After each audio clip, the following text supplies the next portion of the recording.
Hello and welcome to the weekly Aramaic. Today we're doing Daniel chapter 2 verse 10. So now the king Nebuchadnezzar has basically said, you will tell me what this dream means or it's curtains for you. And they kind of stall, and then the king says, I know you're stalling, give me the answer. And so basically here's what they finally say. Ano. Now this is okay. This, you might notice that there aren't a lot of points under here. This is another Kathiv Kare where the text isn't something not quite right about the text, and so the Masoretes have corrected it. But let's go ahead and do I have the correction here? Yeah, there's the correction. So kas da'e is the way that it should be said, but you'll notice that somehow a copyist, the Masoretic text, has messed this up somehow and flipped around the yod and the aleph in the text. And so the Masoretes, who wrote, in the 900s AD, so they're well over 1,000 years after the writing of Daniel. And so we can't assume that the practices of the Masoretes were the practices of copyists before Christ. In fact, they almost certainly weren't, in my opinion. But the Masoretes copying in the 900s and beyond were very careful. They did not want to change the text. So they left what was an obvious error in the text, but they saw this Kathiv, it was written this way, and then Kere, they read it this way. So Ano Kasta'e, answered Chaldeans, the Babylonians. Now, I've already given you the parsing of this. This is from Ana, which means to answer. Its third consonant is a hey, which is weak. It goes, run away, run away. It's very scared. It's very scared of hay. And so it's a little different from the way I put G, we might say pa'al in Aramaic, the basic stem. It is perfect, which means that it adds stuff to the end rather than the front. This holum is third masculine plural. They answered. Normally, the third masculine plural, they masculine, would be an u, a sharuk. So it would be a vav, but it wouldn't be a holum vav, as I think for the pa'al. Anyway, answered the Chaldeans. Kadam Malka, before the king. Kadam is a preposition, before, and then the Kamatz Aleph is the on Melech, king, the king. So the Chaldeans answered before the king, the Amrin, and saying, this is a standard Aramaic pattern in Daniel, where here's the finite verb, but here's a participle. It's the Grunstem, the Pa'al participle. Hirik Yod Nun is the masculine plural participle ending.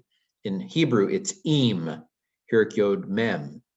In Aramaic, it's in, Hirik Yod Nun. Presumably, you could make out the difference. They probably made fun of each other. Aramaic speakers mocked the Hebrew speakers by saying im, ha ha ha, and then the Hebrew speakers probably laughed about Aramaic speakers saying in, ha ha, how they talk funny over there in Babylon, and they talk funny over there in Israel. We can only guess, but I'm guessing. So answered the Chaldeans before the king and saying and said, quote, so here's where the quote begins, La itai, itai. Now, again, in Hebrew, this is lo, because Hebrew did the Canaanite shift, where long A's became long O's. But Aramaic didn't do the Canaanite shift. They don't dance. They were Wesleyans. And so it's la. But it's still discernible. And of course, the vowels weren't written. And so we know this is not. Not there is anash. There is not a man.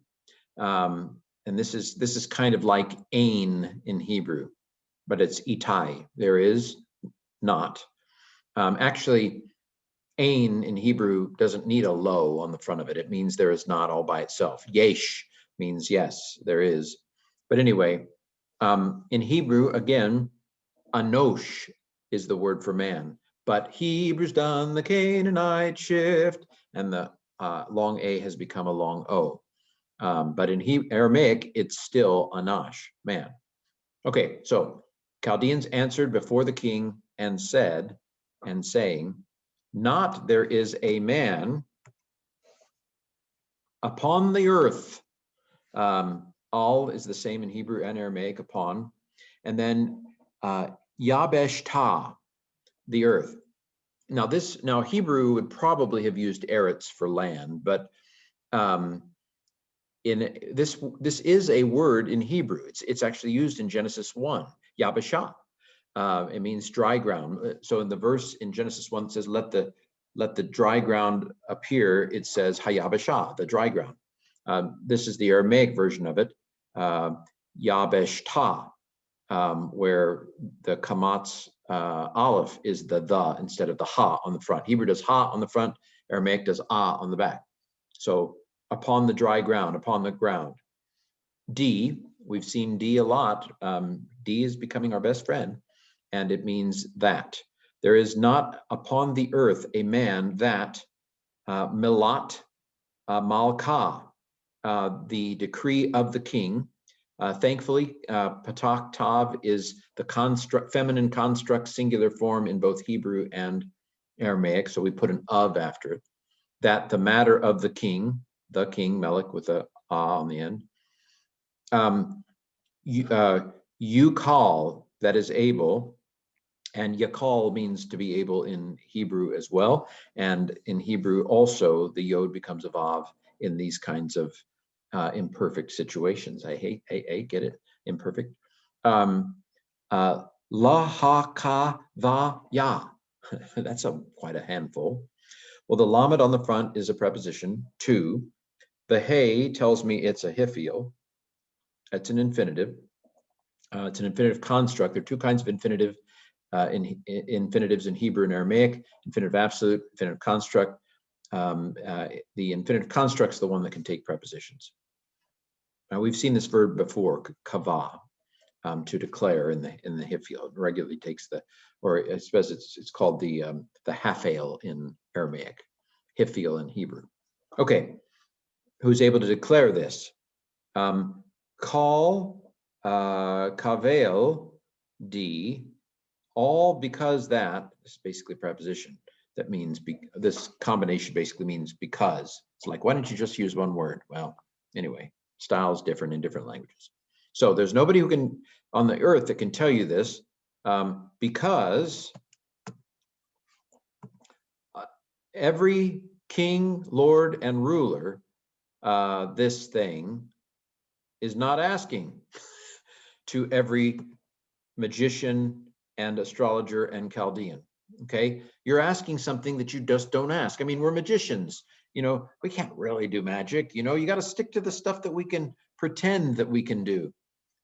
Call Melech Rav the Shalit. So every king, lord, and ruler, this thing. So Malah, we've seen this several times. I think this is the third time we've seen in Daniel 2 this word, Malah, which means word or thing or decree or matter, something like. Sounds a lot like what's the word? I'm having a brain difficulty here. Davar. It's a lot like davar in Hebrew, or logos in Greek. It's very flexible. It basically means a thing. This thing. So this kidna, milah kidna, this thing. So this is the demonstrative pronoun. This is thing. La, again, not. Sha'el, asking, is not asking. This is the basic masculine singular participle of the basic all stem. Lakal, kartom.